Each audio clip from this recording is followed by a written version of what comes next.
नमस्कार दोस्तों, स्वागत है आपका माइंड एग्जाम के एप्लीकेशन पर। कैसे हैं आप सभी? अच्छे होंगे, सकुशल होंगे। दोस्तों, आज का अपना चैप्टर रहने वाला है तापमिति। क्या रहने वाला है? तापमिति अपना आज का चैप्टर रहने वाला है। पिछले चैप्टर में हमने दोलन के बारे में डिस्कस किया था। इस चैप्टर की बात करें तो सबसे इजी चैप्टर माना जाता है इस चैप्टर को, क्योंकि एक तो दैनिक लाइफ से जुड़ा हुआ चैप्टर है। आपको ताप के बारे में पता होगा कि ताप क्या है। इसमें हम यह भी पढ़ने वाले डिग्री सेल्सियस, फ़ारेनहाइट है, केल्विन है, इसके बारे में भी हम डिस्कस करेंगे। इसके साथ ही हम गलनांक, क्वथनांक के बारे में भी देखेंगे। गलनांक क्या है, क्वथनांक क्या है, वाष्पन क्या है, ये सब कुछ इसमें डिस्कस करेंगे। सबसे पहले दोस्तों हम बात करने वाले हैं ऊष्मा के बारे में। हालांकि ऊष्मा के बारे में हमने आपको पहले वर्क पावर और एनर्जी वाले चैप्टर में बता दिया था। वर्क पावर और एनर्जी वाले चैप्टर में ऊष्मा के बारे में हमने डिस्कस कर लिया था।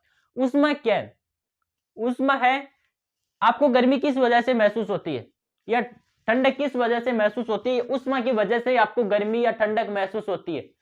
यानी कि वातावरण का पता आप किस वजह से लगा पाते? ऊष्मा की वजह से आप वातावरण का पता लगा पाते कि वातावरण गर्म है या फिर ठंडी, या कोई भी वस्तु गर्म है या फिर ठंडी है, या आप ऊष्मा की वजह से पता लगा पाते हैं। अब दोस्तों हमने ऊष्मा के बारे में बात करें। पहले हमने आपको बताया था 1 जूल बराबर क्या होता है? 10 की पावर 7 अर्ग होता है। यह हमने आपको वर्क पावर और एनर्जी वाले चैप्टर में बताया था। इसके साथ ही आपको याद क्या रखना है? 1 कैलोरी बराबर 4.2 जूल होता है। क्या होता है? 1 कैलोरी बराबर 4.2 जूल होता है। कैलोरी ऊष्मा का मात्रक है। 1 कैलोरी बराबर क्या होता है? 4.2 जूल होता है। ऊष्मा आपको इतना याद रखना है कि 1 कैलोरी बराबर 4.2 जूल होता है। ये हमने 1 जूल बराबर 10 की पावर 7 अर्ग वर्क पावर और एनर्जी वाले चैप्टर में आपको बताया था, और वहां पर साफ साफ हमने बताया भी था कि ये भी इंपॉर्टेंट चीज है कि 1 जूल बराबर 10 की पावर 7 अर्ग होता है। अब हम बात करेंगे तापमान के बारे में, टेम्परेचर।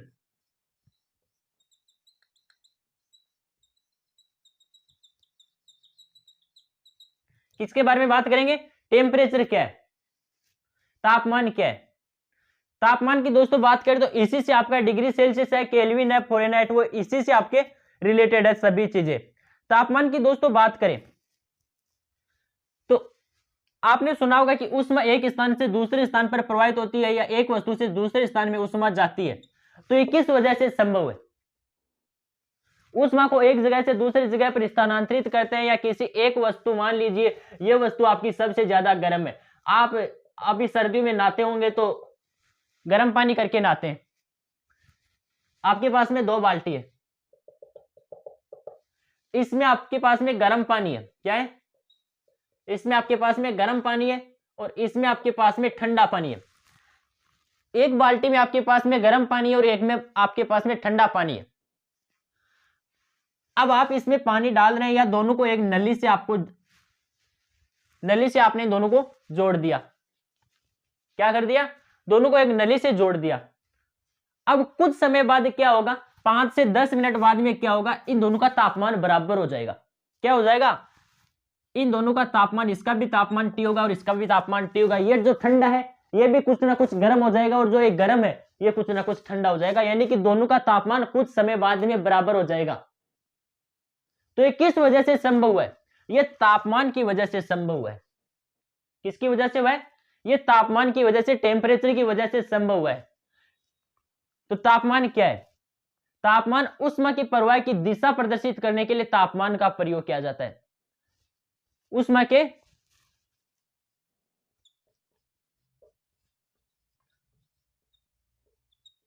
प्रवाह को प्रदर्शित करने के लिए, ऊष्मा के प्रवाह को प्रदर्शित करने के लिए तापमान का प्रयोग किया जाता है। अभी हमने आपको बाल्टी वाला, गर्म पानी वाला और ठंडा पानी वाला एग्जांपल बताया था, वो यही है। हमने आपको ऊष्मा के बारे में बता दिया। ऊष्मा के बारे में आपको याद रखना है 1 कैलोरी बराबर 4.2 जूल होता है। हालांकि 1 जूल बराबर 10 की पावर 7 अर्ग होता है। ये हमने आपको वर्क पावर और एनर्जी वाले चैप्टर में पहले बता दिया था। इसके बाद में टेम्परेचर के बारे में हमने डिस्कस किया है कि टेम्परेचर क्या है। तो टेम्परेचर के बारे में हमने आपको एग्जाम्पल से साफ साफ बताया। अब हम बात करने वाले, एक होता है तापीय साम्य, जो कि नाम से स्पष्ट है। आपको साम्य नाम दिखाई दे गया। साम्य का मतलब क्या होता है? साम्य का मतलब होता है साम्य अवस्था। यही आपका एग्जाम्पल है कि दो वस्तुएं हैं, एक ज्यादा गर्म है, दो भगोने लेने आपको, ये गर्म है,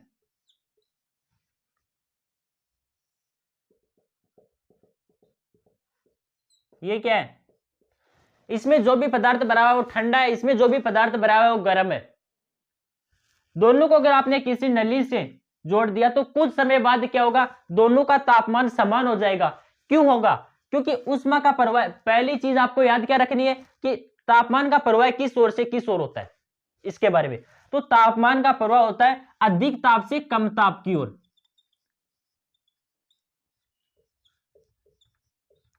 अधिक ताप से कम ताप की ओर, अधिक ताप से कम ताप की ओर ऊष्मा का प्रवाह होता है। ये गर्म है तो ये ठंडा है, तो इसका तापमान ज्यादा है, इसका तापमान कम है, तो कुछ समय बाद क्या होगा? इसका जो तापमान है या इसकी जो ऊष्मा है वो कुछ इसमें चले जाएगी और ये दोनों तापीय साम्य में होंगे, यानी कि दोनों का तापमान बराबर हो जाएगा। यही आपका तापीय साम्य है। क्या है? यही आपका तापीय साम्य है। अब तापीय साम्य से रिलेटेड आपका एक नियम है ऊष्मागतिकी का शून्यवा नियम। क्या है? ऊष्मागतिकी का शून्यवा नियम। इस चैप्टर में आपको ज्यादा भाषा याद नहीं रखनी है, आपको परिभाषाएं बिल्कुल याद नहीं रखनी है। इस चैप्टर में हम ज्यादा से ज्यादा चित्रों से डिस्कस करेंगे। किसे डिस्कस करेंगे? चित्र बनाकर डिस्कस करेंगे।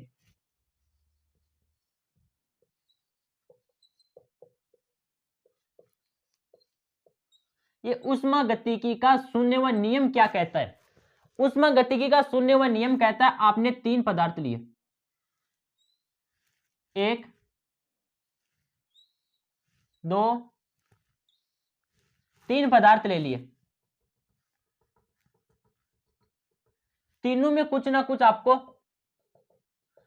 अलग अलग टेम्परेचर मान लीजिए।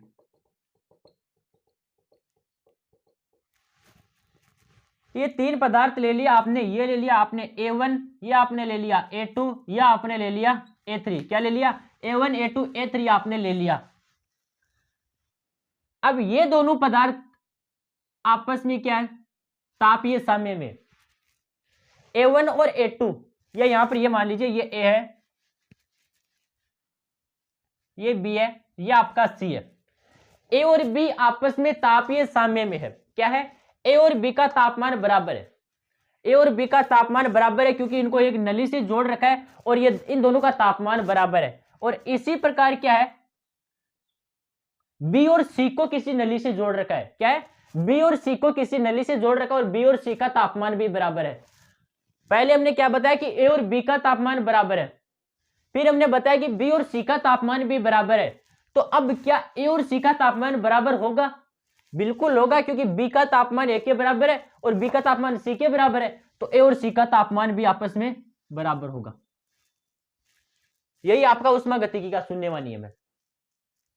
ऊष्मागतिकी का शून्यवा नियम क्या है कि यदि दो वस्तुएं आपस में तापीय साम्य में है, यदि दो वस्तुएं आपस में तापीय साम्य में है और तीसरी वस्तु भी उनके साम्य में है, तो पहली और तीसरी वस्तु आपस में तापीय साम्य में होगी।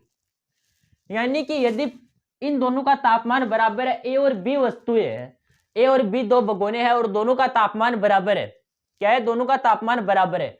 और बी और सी दो भगोने और दोनों का तापमान बराबर है, तो बी का तापमान ए के भी बराबर और बी का तापमान सी के भी बराबर है, तो बराबर तापमान वाली होगी। मान लीजिए ए का तापमान क्या है? 30 डिग्री सेल्सियस है। क्या है? ए का तापमान 30 डिग्री सेल्सियस और बी का तापमान भी क्या है?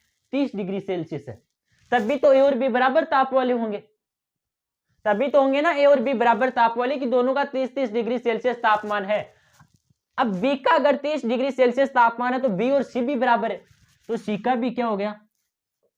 30 डिग्री सेल्सियस हो गया। क्या हो गया? ए का भी 30 डिग्री सेल्सियस, बी का भी 30 डिग्री सेल्सियस और सी का भी 30 डिग्री सेल्सियस है, तीनों बराबर है, तो ए और सी भी तो बराबर है। यही आपका शून्यवा नियम है। शून्यवा नियम यही कहता है कि अगर दो वस्तु का तापमान बराबर है और तीसरी वस्तु उनके संपर्क में रखी जाती है, तो उसका भी तापमान इन दोनों वस्तु के ताप के बराबर होता है। अब हम पढ़ेंगे एक सबसे इंपॉर्टेंट चीज है तापमान। तापमान में हम पढ़ने वाले हैं डिग्री सेल्सियस, केल्विन और फ़ारेनहाइट। मनुष्य शरीर का ताप कितना होता है? पहले तो आप मुझे यह बताएंगे कि मनुष्य शरीर का ताप कितना होता है।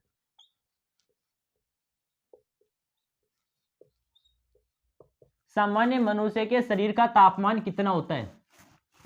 सामान्य मनुष्य के शरीर का तापमान होता है 37 डिग्री सेल्सियस या 98.4 फ़ारेनहाइट। अब ये फ़ारेनहाइट कहां से आ गया ये भी अभी डिस्कस करेंगे हम। सामान्य मनुष्य के शरीर का तापमान होता है 37 डिग्री सेल्सियस या फिर 98.4 फ़ारेनहाइट। अब हम सबसे पहले डिस्कस करेंगे, आपने सुना होगा कि जल 0 डिग्री सेल्सियस पर जम जाता है, 100 डिग्री सेल्सियस पर उबलने लगता है। आखिर ये क्या फंडा है? पहले आपको यहां पर लिखना है 1 नंबर सेल्सियस,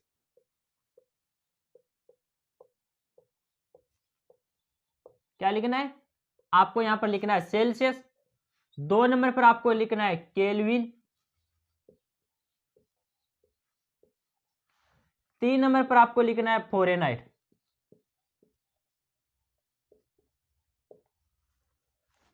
तीनों नाम आपके सुने हुए, केल्विन क्या है, फ़ारेनहाइट क्या है और सेल्सियस क्या है।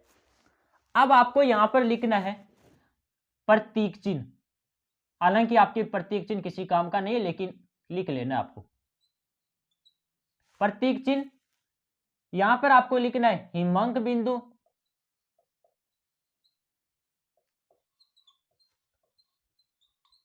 यहां पर आप भाप बिंदु भी लिख सकते हैं।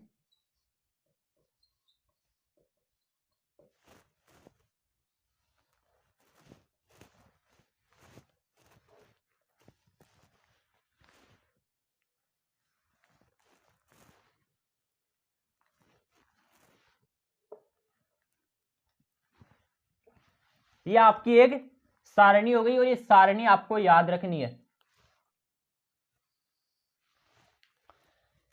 सेल्सियस को किस चीज से लिखते हैं? सेल्सियस को लिखते हैं डिग्री सेल्सियस से। डिग्री और सी लगा करके ऐसे तो लिखते हैं।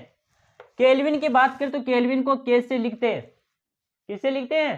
केल्विन को के से लिखते हैं। अब आप सोच रहे हिमांक बिंदु और भाप बिंदु क्या है, ये हम आगे डिस्कस करेंगे। हिमांक बिंदु क्या है, भाप बिंदु आपका क्या है।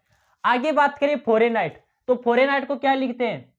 इसको एस से लिखते हैं, डिग्री एफ। अब हिमांक बिंदु की बात कर तो हिमांक बिंदु जल तो 0 डिग्री सेल्सियस पर जम जाता है, ये तो आपको पता है कि जल तो 0 डिग्री सेल्सियस पर जमता है। और जल उबलता कहां पर है?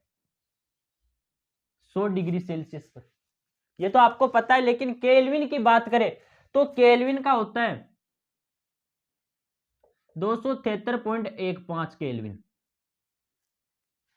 और यहां पर क्या होता है 373.15 केल्विन।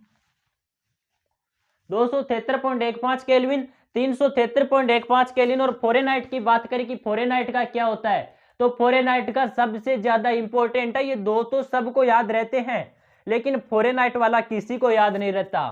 फ़ारेनहाइट वाला क्या है 32 फ़ारेनहाइट। और यहां पर क्या है 212 डिग्री फ़ारेनहाइट। 32 डिग्री और 212, ये दो तो इजी है और पहले भी आपने पढ़े होंगे, चौथी पांचवी क्लासों में पढ़ा होगा कि सेल्सियस क्या होता है, केल्विन क्या होता है, ये कितने ताप पर उबलते हैं, कितने ताप पर ये जम जाते हैं। और फ़ारेनहाइट की बात करें तो 32 डिग्री और 212 डिग्री इनका भाप बिंदु होता है, और हिमांक बिंदु इनका होता है 32 डिग्री फ़ारेनहाइट। अब इनका एक सिंपल सा सूत्र होता है। सूत्र क्या होता है, आपको बार बार क्वेश्चन देखने को मिलता होगा कि डिग्री सेल्सियस को फ़ारेनहाइट में बदलो। कितने भी दे दिया, आपको दे दिया 5 डिग्री सेल्सियस दे दिया, क्या दे दिया आपको 5 डिग्री सेल्सियस दे दिया और बोला इसको फ़ारेनहाइट में बदलो, तो आप कैसे बदलोगे? अगर आप ऐसे चेंज करोगे तो बहुत ज्यादा टाइम लगेगा, और इसका एक सिंपल सा सूत्र होता है। अब सूत्र क्या होता है? सूत्र होता है डिग्री सेल्सियस बट्टा 5 F माइनस 32 बट्टा 9 केल्विन माइनस 273 बट्टा 5। सिंपल सा सूत्र है, तीनों का आपस में संबंध भी है। डिग्री सेल्सियस बटा 5, F माइनस 32 बटा 9 और केल्विन माइनस 273 बटा 5। इससे आप सीधा बदल सकते हैं। अभी मैंने आपको क्या बताया था? अभी मैंने आपको बताया था कि मनुष्य शरीर का ताप कितना होता है? मनुष्य शरीर का ताप होता है 37 डिग्री सेल्सियस या फिर 98.4 फ़ारेनहाइट होता है। तो वो 98.4 फ़ारेनहाइट इसी से ज्ञात किया था। 98.4 फ़ारेनहाइट इसी से हमने ज्ञात किया था कि 98। अब बात कर सकते हैं, आपसे अगला ये भी पूछ सकता है, मान लीजिए आपसे दे दिया -40 डिग्री सेल्सियस को केल्विन में बदलो, तो आप कैसे बदलोगे? ये आपको लिख लेना है, क्योंकि सबसे इंपॉर्टेंट चीज यही है। इनसे सीधा क्वेश्चन पूछ सकता है आपसे, लेकिन इससे आपको ज्यादा आपको दे दिया 40 डिग्री सेल्सियस को केल्विन में बदलो, तो आप कैसे बदलोगे? इसको बदलने की बात करें दोस्तों, तो मैंने आपको क्या बताया? डिग्री सेल्सियस, तो डिग्री क्या है? 40 डिग्री है, तो 40 बटा 5 आपको लिख लेना है। बदलना किस में है?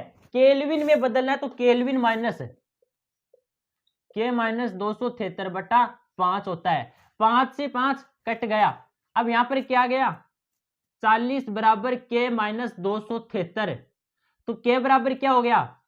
40 प्लस 273, यही आपका आंसर हो गया के बराबर।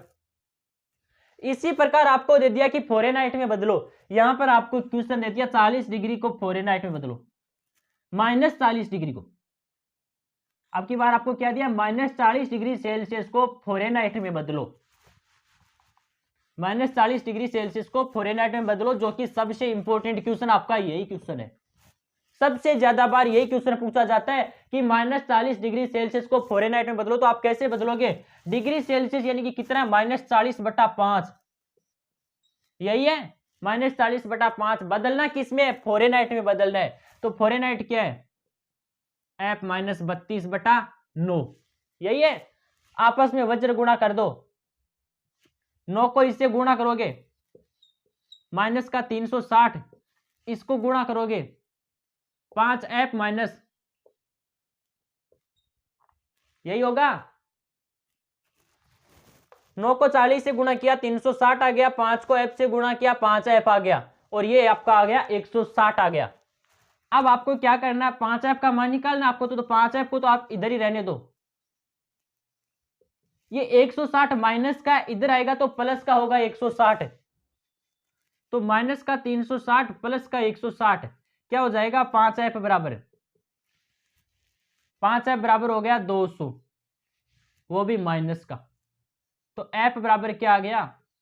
माइनस का 40 डिग्री फ़ारेनहाइट।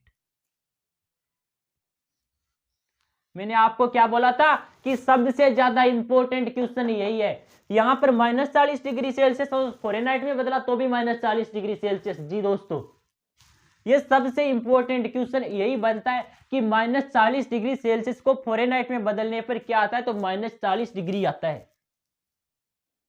ये सबसे इंपॉर्टेंट चीज है। ये एक ही ऐसा मान है जो कि फ़ारेनहाइट और डिग्री सेल्सियस में समान रहता है।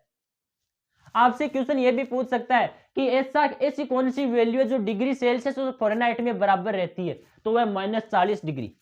क्या है? -40 डिग्री। -40 डिग्री पर दोनों का समान ताप रहता है। क्या रहता है? दोनों का समान ताप रहता है।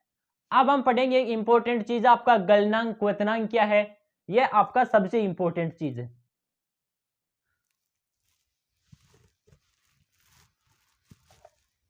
ये आपको लिख लेना है। डिग्री सेल्सियस सबसे इंपॉर्टेंट यही है। अगर आपसे कोई भी न्यूमेरिकल आता है, अगर आपको याद नहीं रहता है ना, तो इसे आप निकाल सकते हैं।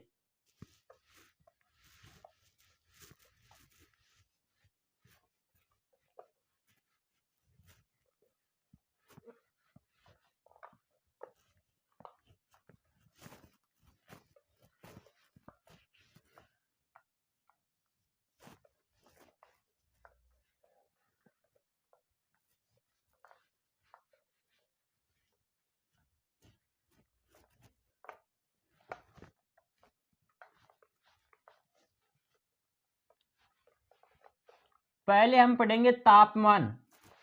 किसी वस्तु को अगर हम गर्म करेंगे, मान लीजिए किसी वस्तु को अगर आपने गर्म किया, क्या किया, किसी वस्तु को गर्म किया, यह कोई एक वस्तु है, इसको अगर आपने गर्म किया, क्या किया, इस वस्तु को अगर आपने गर्म किया तो इसके आयतन पर क्या प्रभाव पड़ेगा, यह भी आपकी इंपॉर्टेंट चीज है।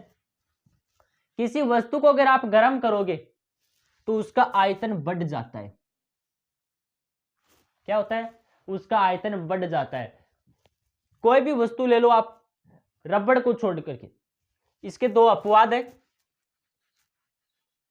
क्या है, इसके दो अपवाद है। अब अपवाद क्या क्या है, पहला अपवाद तो मैंने आपको बता दिया, रबड़ है। रबड़ को अगर आप गर्म करोगे तो वो सिकुड़ता है, रबड़ को आप गर्म करोगे तो क्या होगा, वो सिकुड़ेगा। हालांकि दूसरा कोई भी पदार्थ ले लो, स्टील ले लो या लोहा ले लो, कोई सा ले लो, अगर आप उसे गर्म करोगे तो वो फैलता है, क्या होता है, गर्म करने पर वो फैलता है। लेकिन रबड़ क्या है, रबड़ को अगर आप गर्म करोगे तो वो सिकुड़ने लगता है। इसी प्रकार दूसरा अपवाद क्या है, एक नंबर अपवाद आपका ये हो गया। दूसरा अपवाद एक्सेप्शन आपका क्या है, जल। अब आप बोलोगे जल कैसे हुआ, जल को अगर ज्यादा गर्म करोगे तो उबलने लग जाता है और उसका तापमान आयतन तो बढ़ जाता है। लेकिन जल की एक ऐसी कंडीशन आती है, 0 डिग्री सेल्सियस से अगर 4 डिग्री सेल्सियस तक आप इसे गर्म करोगे, जल को, क्या होगा, 0 डिग्री सेल्सियस से अगर 4 डिग्री सेल्सियस तक आपने जल को गर्म किया तो इसका आयतन घट जाता है। 0 डिग्री सेल्सियस से 4 डिग्री सेल्सियस तक गर्म करने पर इसका आयतन घटता है। लेकिन 4 डिग्री सेल्सियस से बाद में अगर आप अनंत डिग्री सेल्सियस तक भी गर्म करोगे तो इसका आयतन बढ़ता है। तो अपवाद क्या हुआ कि 0 डिग्री सेल्सियस से 4 डिग्री सेल्सियस तक गर्म करने पर जल का आयतन घटता है और 4 डिग्री सेल्सियस से 100 कितना भी ऊपर हो सकता है, ऊपर गर्म करने पर जल का आयतन बढ़ता है। ये आपके दो अपवाद हो गए कि जल को अगर 0 डिग्री सेल्सियस से 4 डिग्री सेल्सियस तक आप गर्म करोगे तो इसका आयतन क्या होगा, घटेगा। लेकिन 4 डिग्री सेल्सियस से ऊपर अगर आप गर्म करोगे तो इसका आयतन बढ़ता है। यह आपका सबसे इंपॉर्टेंट चीज ये भी है। आपसे पूछ सकता है कि किसी पदार्थ को गर्म करने पर उसके आयतन पर क्या प्रभाव पड़ेगा। तो किसी पदार्थ को अगर आप गर्म करोगे तो उसका आयतन क्या होता है, उसका आयतन बढ़ता है। लेकिन क्या है, जल को, रबड़ को अगर आप गर्म करोगे तो उसका आयतन घटता है। जल और रबड़ आपका गर्म करने पर आयतन में घटते हैं। अब हम बात करते हैं, कुछ नियम है, आपने सुना भी होगा, बॉयल का नियम क्या है, चार्ल्स का नियम क्या है। आपने एक आदर्श गैस समीकरण सुनी होगी कि आदर्श गैस समीकरण क्या होती है। आदर्श गैस समीकरण होती है पीवी बराबर एनआरटी। क्या होती है,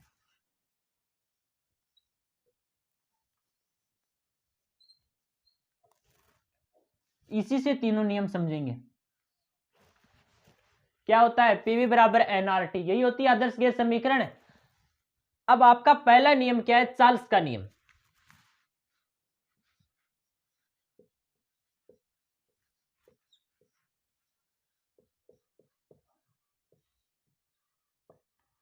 दूसरा नियम आपका क्या है, दाब का नियम। क्या है, दूसरा नियम आपका दाब का नियम है।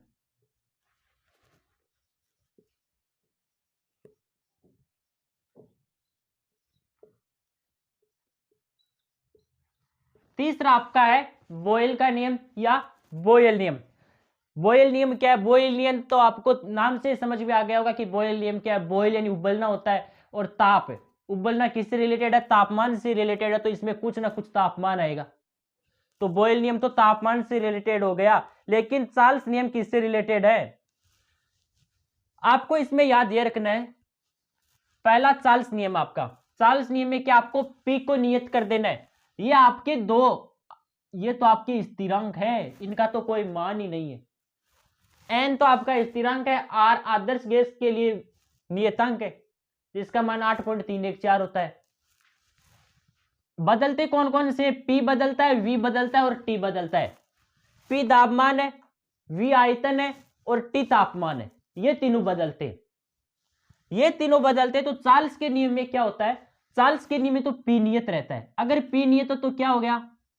V समानुपाती T हो गया।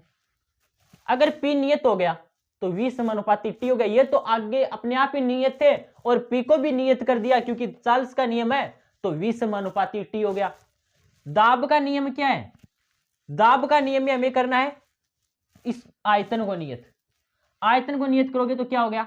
P समानुपाती T हो गया। दाब वाले नियम में आयतन को नियत कर दिया तो P समानुपाती T हो गया। बोयल का नियम आपको साफ साफ समझ में आ गया कि बोयल के नियम में तो तापमान नियत होगा, तो तापमान नियत होगा क्या होगा? P समानुपाती 1/V हो गया। यही आपके तीनों नियम है। क्या है? तीनों नियम आपके यही हैं। चार्ल्स का नियम V समानुपाती T, दाब का नियम P समानुपाती T, बोयल का नियम P समानुपाती 1/V। अब आप सोच रहे इससे क्वेश्चन क्या बनेगा? क्वेश्चन आपसे यह पूछेगा कि चार्ल्स नियम लिखिए, चार्ल्स का नियम लिखो। या आपको दे दिया कि निम्न में से चार्ल्स के नियम को छांटिए। अब नीचे 4 ऑप्शन में यह दे दिया तो चार्ल्स का नियम ये है। हालांकि इतना इंपॉर्टेंट नहीं है, इंपॉर्टेंट आपका सबसे ज्यादा वही था, मैंने आपको बताया था डिग्री सेल्सियस बटा 5, F माइनस 32/9 और केल्विन माइनस 273/5। ये आपका सूत्र सबसे ज्यादा इंपॉर्टेंट और इसे क्वेश्चन भी पूछे जाते हैं। अब हम आगे बात करने वाले हैं सबसे इंपॉर्टेंट चीज के बारे में, जो कि आपका क्या है? कैलोरीमिति का सिद्धांत है और इसके साथ ही गलनांक क्वथनांक है। गलनांक और क्वथनांक वाला भी काफी ज्यादा इंपॉर्टेंट चीज है। सबसे पहले बात करें कैलोरीमिति का सिद्धांत क्या है। तो दोस्तों कैलोरीमिति का सिद्धांत सबसे सिंपल है। अभी हमने किसका पढ़ा था? ऊष्मागतिकी का शून्यवें नियम पढ़ा था ना, जो कि हमने डायग्राम से स्पष्ट किया था। 3 वस्तुएं ली थी हमने, 2 आपस में तापीय साम्य में है तो तीसरी अपने आप उसके तापीय साम्य में हो जाती है। यही नियम ये है। क्या है? इसी प्रकार है ये नियम। अब आप सोच रहे क्या है इसके बारे में? दोस्तों अगर हम बात करें कि कैलोरीमिति का सिद्धांत क्या है,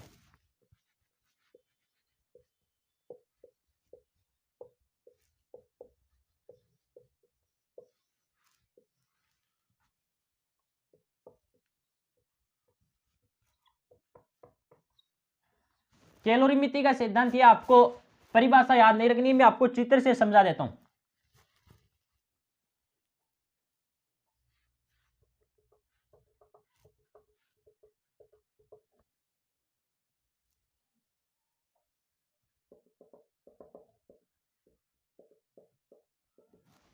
ये 2 वस्तुएं हैं, इनको आपस में किसी ना किसी नली की वजह से जोड़ रखा है। नली से इसलिए जोड़ रखा है कि दोनों आपस में तापीय साम्य में रहे। किससे रहे? आपस में तापीय साम्य में रहे। अब सिंपल सा आपको इसमें क्या याद रखना है कि ये तो गर्म है,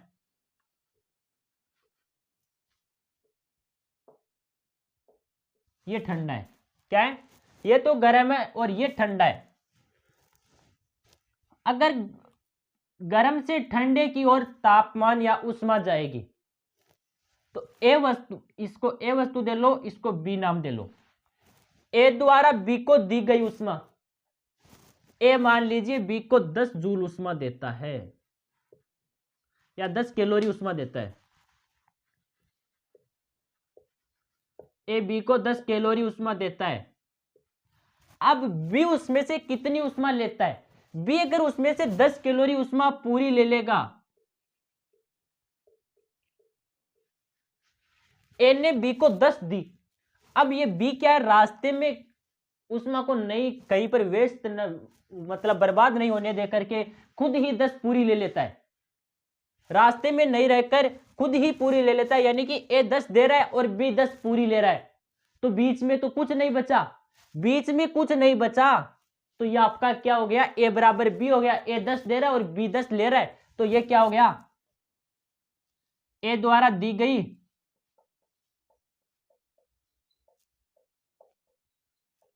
ए द्वारा दी गई ऊष्मा बराबर बी द्वारा ली गई ऊष्मा। यही हुआ कि ए द्वारा दी गई ऊष्मा बी द्वारा ली गई ऊष्मा के बराबर कब होगी? जब ए जितनी ऊष्मा देगा बी उतनी पूरी की पूरी ऊष्मा ले लेगा, तब भी तो ए बराबर दी गई ऊष्मा ए द्वारा दी गई ऊष्मा और बी बराबर ली गई ऊष्मा बराबर होगी। यही आपका कैलोरीमिति का सिद्धांत है। क्या है? अगर ए ऊष्मा देता है और बी वो पूरी ऊष्मा ग्रहण कर लेता है, अगर ए ऊष्मा देता है और बी वो पूरी ऊष्मा ग्रहण कर लेता है, तो ये आपका कैलोरीमिति का सिद्धांत कहलाता है। और ये सिद्धांत किस पर आधारित है? अब इसमें बीच में ऊर्जा कहीं पर भी व्यस्त नहीं हुई, तो क्या हो गया? ये ऊर्जा संरक्षण के सिद्धांत पर आधारित है। मैंने आपको बताया था ऊर्जा संरक्षण का सिद्धांत है,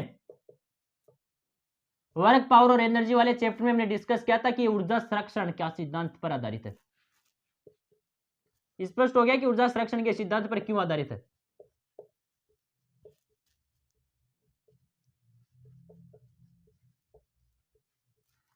अब आप सोच रहे हैं इसे क्वेश्चन क्या पूछेगा अगला? एग्जामिनर इसे क्वेश्चन ये बनाएगा कि कैलोरीमिति का सिद्धांत किस पर आधारित है। आपसे ये नहीं पूछेगा कि ए द्वारा दी गई ऊष्मा क्या बी द्वारा ली गई ऊष्मा के बराबर होगी, बिल्कुल नहीं पूछेगा। एग्जामिनर क्वेश्चन ये बनाएगा कि कैलोरीमिति का सिद्धांत किस सिद्धांत पर आधारित है या किस नियम पर आधारित है। तो आप क्या बताओगे कि कैलोरीमिति का सिद्धांत ऊर्जा संरक्षण के नियम पर आधारित है। किस पर आधारित है? कैलोरीमिति का सिद्धांत ऊर्जा संरक्षण के सिद्धांत पर आधारित है। यह आपका कैलोरीमिति का सिद्धांत हो गया। अब आगे बात करें तो सबसे इंपॉर्टेंट चीज आपकी अब आने वाली है, गलनांक है, क्वथनांक है, वाष्पन है, दरवण है, संघनन है, जिसके बारे में इतनी देर से हम डिस्कस कर रहे थे। इस कैलोरीमिति के सिद्धांत में आपको यह चीज जरूर याद रखनी है कि कैलोरीमिति का सिद्धांत ऊर्जा संरक्षण के सिद्धांत पर आधारित है। बाकी आपको ये चित्र और कुछ भी याद रखने की जरूरत नहीं, कि इनसे आपका कोई क्वेश्चन नहीं बनेगा। गलनांक, क्वथनांक और यह समझने के लिए आपको क्या करना है, आपको यहां पर लिखना है ठोस, यहां पर आपको लिखना है द्रव, और यहां पर आपको क्या लिखना है? गैस। क्या लिखना है? ये तो आपको पता होगा, सॉलिड, लिक्विड और गैस। ठोस, द्रव और गैस आपको लिख लेने। ठोस को द्रव में बदलने के लिए, द्रव को गैस में बदलने की क्रिया,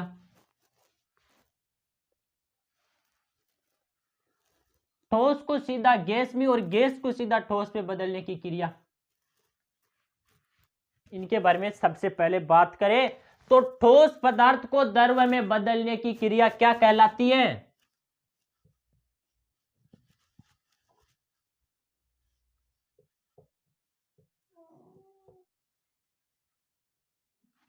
आया कुछ समझ में? ठोस को द्रव में बदलने की क्रिया गलनांक कहलाती है। क्या कहलाती है? गलनांक कहलाती है। और द्रव को गैस में बदलने की क्रिया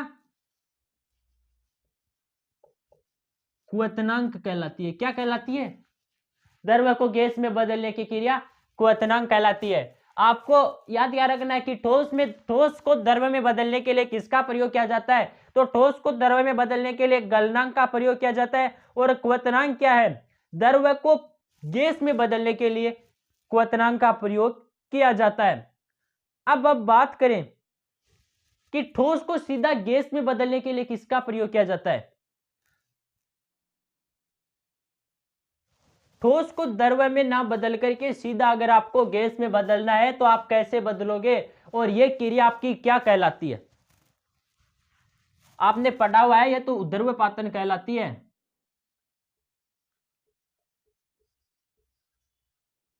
क्या कहलाती है? ऊर्ध्वपातन कहलाती है। ठोस को सीधा गैस में बदलना आपका ऊर्ध्वपातन कहलाता है। ठोस को द्रव में बदलने के लिए तो गलनांक, द्रव को गैस में बदलने के लिए क्वथनांक, और ऊर्ध्वपातन क्या हो गया? ठोस पदार्थ को सीधा गैस में बदलने के लिए ऊर्ध्वपातन का प्रयोग किया जाता है।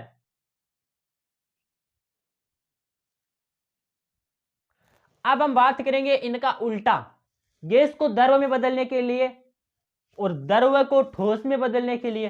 तो द्रव्य ठोस का तो निश्चित हो गया। क्या हो गया? ठोस है तो आपको सीधा सीधा याद क्या रखना है?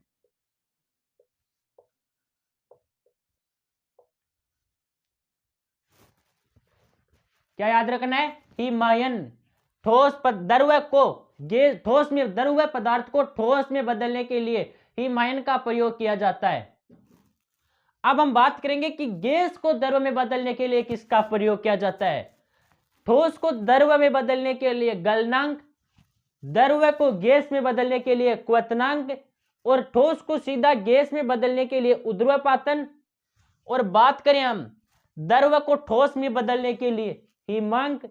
अब सबसे इंपॉर्टेंट आपका क्या है? गैस को द्रव्य में बदलना क्या कहलाता है? गैस को द्रव्य में बदलना आपका कहलाता है द्रवण या संघनन। क्या कहलाता है?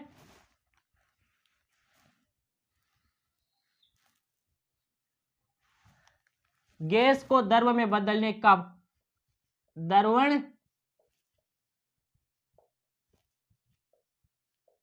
या संघनन। ठोस पदार्थ, इसी से आपको याद रखना है, सिंपल सा है। ठोस को द्रव्य में बदलने के लिए गलनांक, द्रव्य को गैस में बदलने की क्रिया क्वथनांक कहलाती है। यही कहलाती है द्रव्य को गैस में बदलने की क्रिया। ये दो और ये ऊर्ध्वपातन, ये तीन तो आपने पहले भी पढ़े होंगे, 7वीं 8वीं 9वीं क्लास में भी चलते हैं ये तो, कि ठोस को द्रव्य में बदलने के लिए गलनांक का प्रयोग किया जाता है, द्रव्य को गैस में बदलने के लिए क्वथनांक का प्रयोग किया जाता है। और ठोस को गैस में बदलने की क्रिया क्या कहलाती है? ठोस को गैस में बदलने की क्रिया कहलाती है ऊर्ध्वपातन। इसमें दो चीज नहीं है ये, एक तो हिमायन, एक द्रवण या संघनन। ये दो चीज आपकी नहीं आई है। तो हिमायन तो आपको सिंपल सा याद रह जाएगा कि ठोस जमना, ठोस यानी क्या होता है? जमना, और जमना हिमायन कहलाता है। हिम यानी क्या होता है? बर्फ, और बर्फ जमी हुई होती है। तो द्रव्य को ठोस में बदलने के लिए हिमायन का प्रयोग किया जाता है, और गैस को द्रव्य में बदलने की क्रिया क्या कहलाती है? द्रवण या संघनन। अगला आपसे क्वेश्चन क्या पूछेगा? एग्जामिनर आपसे क्वेश्चन पूछेगा कि द्रव्य को गैस में बदलने की क्रिया क्या कहलाती है? तो एक क्वथनांक कहलाती है। या पूछेगा ठोस को गैस में बदलने के लिए, क्या ठोस पदार्थ को गैस में बदलने की क्रिया क्या कहलाती है? तो ठोस पदार्थ को गैस में बदलने की क्रिया ऊर्ध्वपातन कहलाती है। और गैस को द्रव्य में बदलने की क्रिया द्रवण या संघनन कहलाती है, और द्रव्य को ठोस में बदलने की क्रिया हिमायन कहलाती है। यह आपका तापमिति वाला चैप्टर यहीं पर कंप्लीट होता है। कल हम पढ़ेंगे थर्मोडायनेमिक्स, जो कि इंपॉर्टेंट चैप्टर है। इससे इतने ज्यादा क्वेश्चन बनते नहीं है, लेकिन इससे आपका क्वेश्चन एक तो वो मैंने आपको सूत्र बताया था, डिग्री सेल्सियस बटा 5 केल्विन माइनस 273 बटा 5, और डिग्री सेल्सियस बटा 5 केल्विन माइनस 273 बटा 5। और इसके अलावा आपका एक क्वेश्चन ये भी बनता है, डिग्री सेल्सियस वाला वो था ना 98.4 फ़ारेनहाइट वाला, मनुष्य शरीर का तापमान 98.4 फ़ारेनहाइट होता है। और एक मैंने आपको बताया था -40 डिग्री सेल्सियस। क्या बताया था? मैंने आपको यह भी तो बताया था कि -40 डिग्री सेल्सियस पर डिग्री सेल्सियस और फ़ारेनहाइट तापमापी का पाठ्यांक बराबर होता है। क्या होता है? -40 डिग्री सेल्सियस और -40 डिग्री फ़ारेनहाइट दोनों बराबर होते हैं। मनुष्य शरीर का तापमान मैंने आपको 37 डिग्री और 98.4 फ़ारेनहाइट बताया था। हालांकि आप इन्हें निकाल भी सकते हैं, वो सूत्र था ना, डिग्री सेल्सियस बटा 5 F माइनस 32 बटा 9 और केल्विन माइनस 273 बटा 5 वाले सूत्र से। इसके अलावा बात करें तो एक होता है त्रिक बिंदु। क्या होता है? त्रिक बिंदु। त्रिक बिंदु होता है वह ताप जिस पर ठोस, द्रव्य और गैस तीनों साम्य में रहे, और तीनों, हालांकि इसे क्वेश्चन नहीं बनता, लेकिन तीनों साम्य में रहे, वो आपका त्रिक बिंदु कहलाता है। जल का त्रिक बिंदु क्या होता है? जल का त्रिक बिंदु होता है 0.01 डिग्री सेल्सियस। क्या होता है? जल का त्रिक बिंदु होता है 0.01 डिग्री सेल्सियस। यह आपका त्रिक बिंदु है, लेकिन इससे भी कम क्वेश्चन पूछे जाते हैं। क्वेश्चन आपका सबसे ज्यादा गलनांक क्वथनांक वाला यह है। इसके अलावा मैंने आपको 3 नियम पढ़ाए थे। वो 3 नियम भी इंपॉर्टेंट थे। और आपका ये तापमिति वाला चैप्टर यहीं पर कंप्लीट होता है। कल नए चैप्टर के साथ में मिलेंगे थर्मोडायनेमिक्स के साथ। तब तक के लिए जय हिंद, जय भारत।